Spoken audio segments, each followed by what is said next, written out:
Praise lord హల్లెలూయా. ప్రభునందు ప్రియ దేవుని జనగమ, అనుదిన వాక్య ధ్యానం కొరకు మిమ్మల్ని ప్రేమతో ఆహ్వానిస్తున్నాను. నేటి వాక్య ధ్యానముగా రోమిలకు రాసిన పత్రిక 12వ అధ్యాయము 3వ వచనము నుండి 9వ వచనం వరకు దేవుని వాక్యాన్ని చదువుకుందాం. తన్ను తాను ఎంచుకున్న తగిన దానికంటే ఎక్కువగా ఎంచుకునక దేవుడు ఒక్కొక్కనికి విభజించి ఇచ్చిన విశ్వాస పరిమాణ ప్రకారము తాను స్వస్థబుద్ధి గలవాడగుటకై తగిన రీతిగా తన్ను ఎంచుకొనవలెనని నాకు అనుగ్రహించబడిన కృపను బట్టి మీలోనున్న ప్రతి వానితోనూ చెప్పుచున్నాను. ఒక్క శరీరములో మనకు అనేక అవయవములుండినను ఈ అవయవములన్నిటినీ ఒక్కటే పని ఎలాగు ఉండదో అలాగే అనేకులమైన మనము క్రీస్తులో ఒక్క శరీరముగా ఉండి ఒకరికొకరము ప్రత్యేకముగా అవయవములమై ఉన్నాము.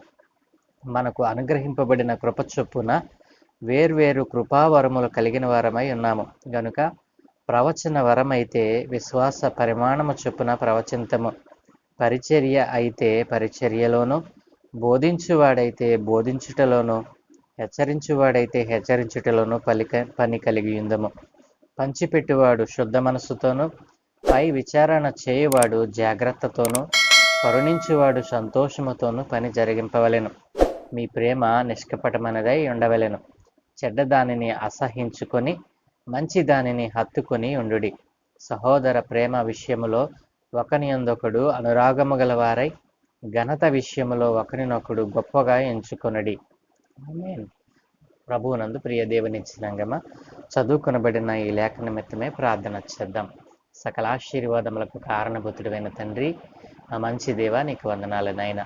ఉదయ కాలమున మీరు మాకు ఇచ్చిన ఈ శ్రేష్టమైన లేఖన భాగము కొరకే మీకు స్తోత్రాలు.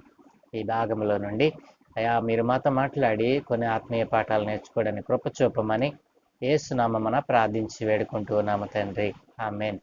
ప్రభువునందు ప్రియ దేవుని జనాంగమ, నిన్నటి దినాన దేవుని యొక్క చిత్తం ఏమిటి, దేవుని యొక్క ఉత్తమమైన అనుకూలమైన మరి సంపూర్ణమైనటువంటి దేవుని యొక్క చిత్తం ఏమిటో మరి మనము తెలుసుకొని ఆయన చిత్తానుసారముగా మన శరీరములను సజీవ యాగముగా ఆయనకు అప్పగించినట్లయితే దేవుడు మనకు మరి నూతనమైనటువంటి మనసును అనుగ్రహిస్తానని, నిత్య జీవమునకు వారసులుగా మనం మారుస్తానని నా దేవుడు మనతో మాట్లాడాడు. ఈ రోజున దానికి కొనసాగింపుగా సంఘములో ఉన్నటువంటి సహోదరులు సహోదరులు మరి వారు దేవుని యొక్క పిలుపునందుకొని దేవుని యొక్క ఆత్మచేత మరి ప్రేరేపింపబడిన వారై దేవుని నామాన్ని అనేక ప్రజలకు అనేక మందికి ప్రకటించటానికి తమ్మును తాము సిద్ధపరచుకొని సమర్పించుకున్నటువంటి వారు ఏ రీతిగా మరి సంఘములో మెలగాలి, ఏ రీతిగా సంఘములో మరి నడవాలి అనేటువంటి విషయాలను మరి భక్తుడు మరి తన లేఖ ద్వారా రాస్తూ అంటాడు కదా.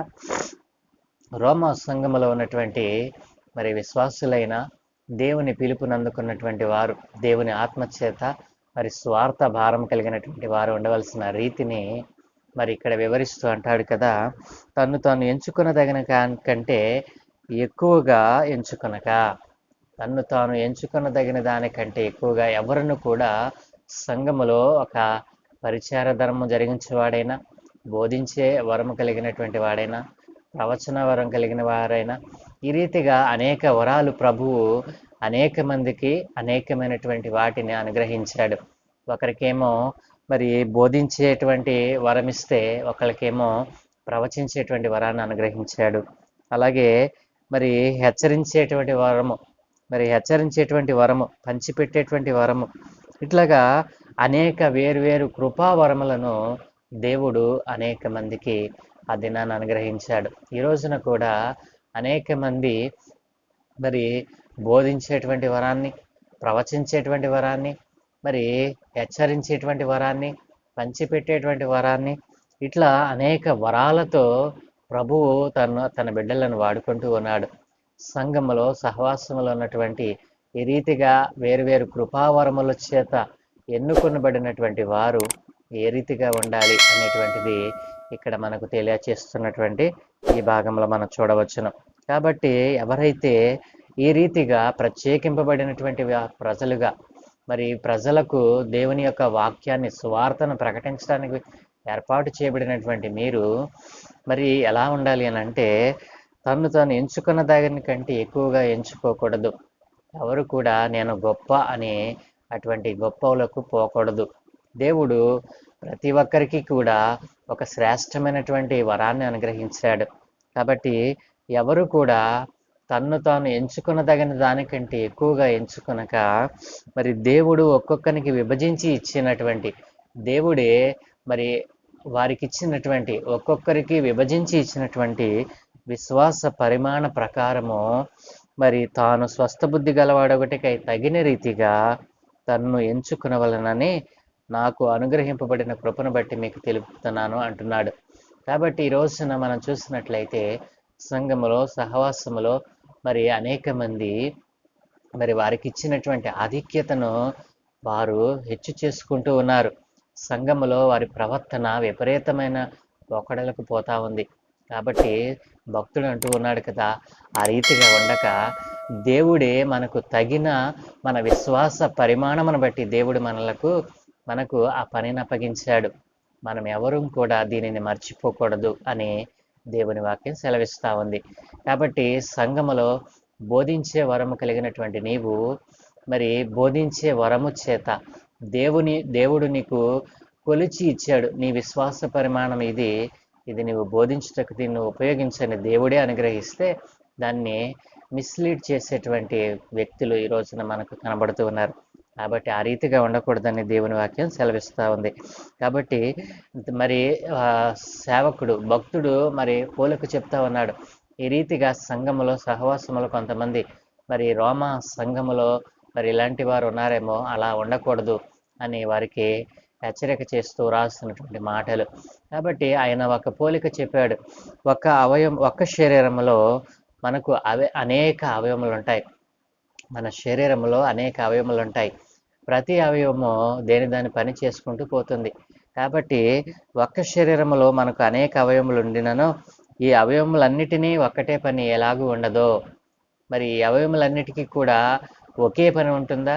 ఒక్కొక్క అవయవానికి ఒక్కొక్క పని ఉంటుంది. కాబట్టి ఆ రీతిగా శరీరంలో ఉన్న అవయవములలో మరి అనేక అవయవములు ఉండినను మరి ఆ అవయవములన్నిటికీ ఒకే పని ఉండదు. కాబట్టి అదే రీతిగా సంఘములో ఉన్నటువంటి మరి ఈ రీతిగా పిలువబడిన దేవుని చేత ఏర్పాటు చేయబడినటువంటి మీకు మరి ఒకే పని ఎలాగ ఉంటుంది? అలా ఉండదు. ఎవరికి దేవుడు ఏ పని అప్పచెప్తే ఆ పనినే చేయాలి అని ఇక్కడ భక్తుడు మరి సెలవిస్తూ ఉన్నాడు. కాబట్టి మనము అనేకులమైనటువంటి మనము క్రీస్తులో ఒక్క శరీరముగా ఉన్నాం.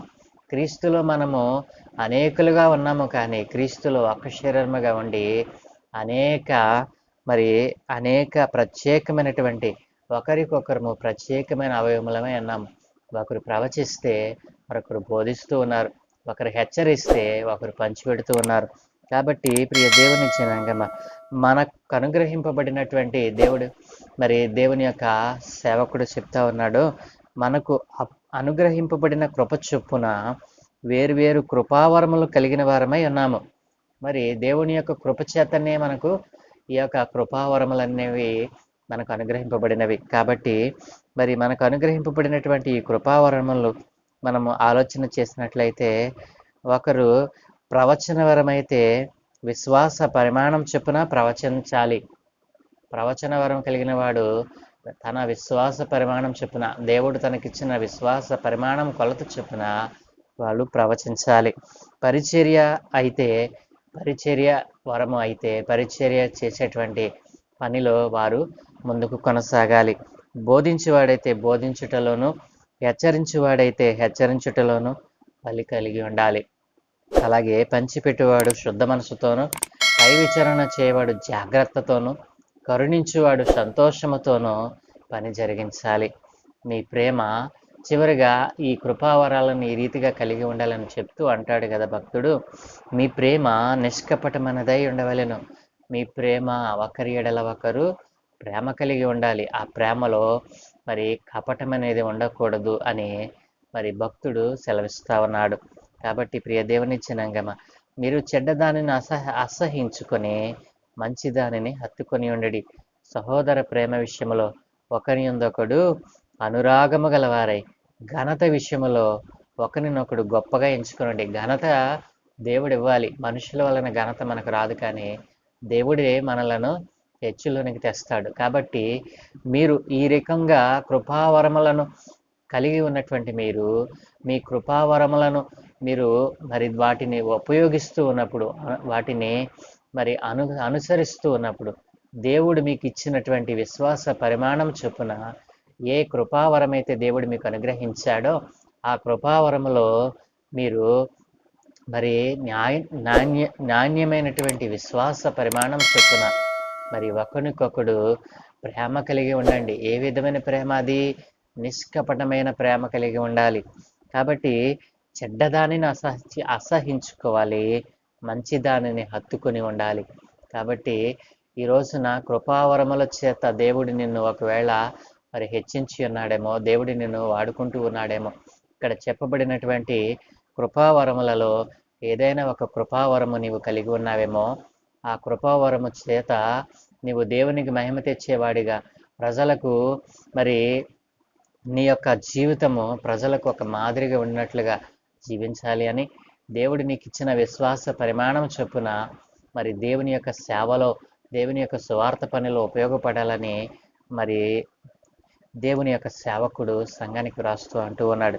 కాబట్టి ప్రియ దేవుని జనాంగమా, మీకు ఇవ్వబడినటువంటి కృపావరము దేవుని కొరకు ఉపయోగిస్తూ ఉన్నావా? మరి నిన్నటి దినాన దేవుడు చెప్పినట్లుగా దేవుని యొక్క చిత్తమేమిటో నీవు గ్రహించినట్లయితే నీ పట్ల దేవుడు కలిగి ఉన్నటువంటి, దేవుడు నీకు ఇచ్చినటువంటి ఆ కృపావరం ఏమిటో నీవు గ్రహించగలుగుతావు. కాబట్టి ఎప్పుడు నీవు ఆ యొక్క దేవుని చిత్తాన్ని గ్రహించగలవు? నిన్నటి దినాన మనం ధ్యానం చేస్తాం కాదు, మన శరీరములను, మన దేహమును సజీవ యాగముగా ఆయనకు అప్పగించినప్పుడు, ఆయన సన్నిధిలో మనం ప్రార్థించినప్పుడు ప్రార్థన మనలను బ్రతికిస్తుంది. ప్రార్థన మనలను సర్వసత్యంలోనికి నడిపిస్తుంది.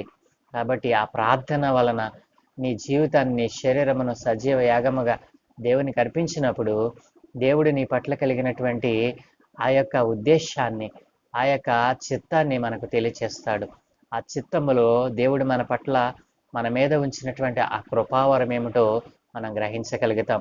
ఈ రోజున నీవు ప్రార్థన చేసి, ఈ రోజున దేవుడు నా పట్ల కలిగి ఉన్న చిత్తం ఏమిటి, నాకు దేవుడిచ్చినటువంటి ఆ కృపావరం ఏమిటో నీవు గ్రహించినట్లయితే, ప్రార్థన చేసి సన్నిధిలో దానిని కనిపెట్టినట్లయితే, దేవుడు నీ పట్ల కలిగి ఉన్నటువంటి ఆ కృపావరం ఏమిటో, దేవుడు నీ పట్ల కలిగి ఉన్నటువంటి ఆ ఉద్దేశం ఏమిటో, ఆ చిత్తం ఏమిటో నీవు గ్రహించగలుగుతావు.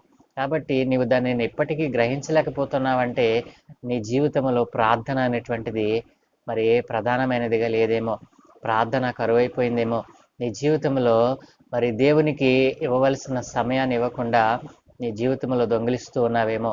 నీ పొరుగువాడైనటువంటి, నీ సంఘములో సహవాసములో ఉన్నటువంటి, నీ చేతి కింద ఉండి నీ మాటలు వింటున్నటువంటి వారిని నీవు ప్రేమించలేని వాడిగా ఉన్నావేమో. ఒకవేళ ప్రేమిస్తే ఆ ప్రేమలో కపటం ఉందేమో. కాబట్టి మరి చెడ్డదానిని నీవు తీసుకుంటూ మంచిదానిని వదిలేస్తూ ఉన్నావేమో. కాబట్టి ఇన్ని చెడ్డ గుణాలు, ఇన్ని అవలక్షణాలు ఒకవేళ నీలో ఉండి దేవుడి నీకు ఇచ్చిన కృపావరాన్ని నీవు మరి పొందుకోలేకపోతూ ఉన్నావేమో, దేవుడి నీ పట్ల ఉన్నటువంటి ఉద్దేశాన్ని తెలుసుకోలేకపోతున్నావేమో. నేను నీవు పరీక్షణ చేసుకొని ఈ రోజైనా సరే మోకరించి, దేవా నా పట్ల నీ చిత్తమేమిటి, నా పట్ల నీ చిత్తమేమిటి, నీవు నాకు ఒకవేళ ఏదైనా ఒక కృపావరాన్ని అనుగ్రహించేవేమో, కానీ దానిని నేను తెలుసుకొనలేక ఎంతకాలము అజ్ఞానముగా బ్రతికాను. కాబట్టి ఈ రోజున నీ వాక్యం ద్వారా నాతో మాట్లాడావు అని ప్రభు సన్నిధిలో నీవు సమర్పించుకొని సజీవ యాగముగా ఆయనకు నీ యొక్క నీ యొక్క మరి ఈ యొక్క ప్రార్థనను నీవు చేసినట్లయితే దేవుడు నీ పట్ల కలిగిన ఉద్దేశాన్ని, ఆయన చిత్తాన్ని నీకు తెలియచేసి నిన్ను సజీవునిగా, మరి దేవుని యొక్క రాజ్యానికి వారసునిగా, సువార్త పనిలో నిన్ను మరి ఏదో ఒక కృపావరముతో నిన్ను వాడుకోవటానికి ఆయన ఇష్టపడుతూ ఉన్నాడు. ఆ రీతికి ఇష్టపడినట్లయితే నాతో కలిసి చిన్న ప్రార్థన చేయి. ఈరోజే ప్రభువు చింత, ప్రభువు సన్నిధిలో నీవు కనిపెట్టి దేవుడి నీ పట్ల కలిగిన చిత్తాన్ని, ఆయన ఉద్దేశాన్ని నీవు గుర్తించి నీకు దేవుడు అనుగ్రహించిన ఏదైనా ఒక కృపావరం ఉంటే గనక ఆ కృపావరము మరి దేవుడు నీకు తెలియచేసినప్పుడు దానిని పట్టుకొని దాని ప్రకారం నీవు జీవించినట్లయితే ప్రభువు నీకు మరి శ్రేష్టమైనటువంటి జీవితాన్ని, ప్రభువు నీకు శ్రేష్టమైనటువంటి ఆ నిత్య రాజ్యంలోనికి నేను వారసునిగా తీసుకుని పోతాడు. ఆ రీతిగా జీవించాలని ప్రభు పేరు మనం చేస్తూ నా మాటలు ముగిస్తూ ఉన్నాను. ప్రార్థన. సకలాశీర్వాదముల కారణభూతుడైన తండ్రి, మా మంచి దేవా, నీకు వందనాలు నాయన. అవును దేవా, ఈ లోకములో మేము బ్రతుకుతూ ఉన్నాము, చలిస్తూ ఉన్నాము, కేవలము నీ ఉచితమైన కృపయే దేవా. ఈ రోజున సంఘములో, సహవాసములో మీరు అనుగ్రహించినటువంటి కృపావరములను అయినా ఎవరికి ఇచ్చినటువంటి పనిని వారు సరిగా చేయక అయినా ఒకరికంటే ఒకరు తాను హెచ్చించుకొని మీ నామానికి నైనా అవమానం తెస్తూ ఉన్నారు. అట్లాంటి సంఘములో ఉన్నటువంటి నీ కృపావరములు కలిగినటువంటి బిడ్డలు అయా మీ చిత్తానుసారముగా వారు ప్రవర్తించడానికి కృప చూపమని నైనా తోటి సహోదరుల పట్ల తమను తాము హెచ్చించుకొనకుండా సహోదర ప్రేమ కలిగిన వారై, మరి నిష్కపటమైన ప్రేమ కలిగిన వారై, మంచి దానిని చేపట్టేటట్లుగా, మంచి దానిని హత్తుకున్నట్లుగా సహాయం దయచేయండి. ఈ రోజున మంచి దానికంటే చెడ్డదానినే అయినా వారు హత్తుకుంటూ మీ నామానికి అవమానం తెస్తూ ఉన్నారు నాయన. ఈ రీతిగా కృపావరమును పొందుకున్న వారు అయా ఆ కృపావరములను సరిగా వాడటానికి అయినా నీకు ఉపయోగపడే పాత్రలుగా ఉండటానికి సహాయం దయచేయమని ఆ రీతిగా నాయన ఎవరైతే అయినా కృపావరాలను పొందుకొని వాటిని సరిగా ఉపయోగించుకోనకుండా నీకు వ్యతిరేకంగా బ్రతుకుతూ ఉన్నారు, వారందరితో మాట్లాడారు. వారందరినీ సరిచేయండి. ఇప్పుడే నీ వాక్యమును నాయన వారిలోనికి పంపించి నాయన వారిని సరిచేసి నీకు ఉపయోగపడే పాత్రలుగా మార్చమని, అన్ని విషయాలలో నీవే మహిమ పొందుకోమని, ఈ దినమందు మేము చేపనులన్నిటిని కనుదృష్టి వంచి మీ దూతల కాపుదల అనుగ్రహించి మీరే మహిమ పొందుకోమని యేసు నామమున ప్రార్థించి వేడుకుంటూ ఉన్నాము తండ్రి. Amen, amen, amen.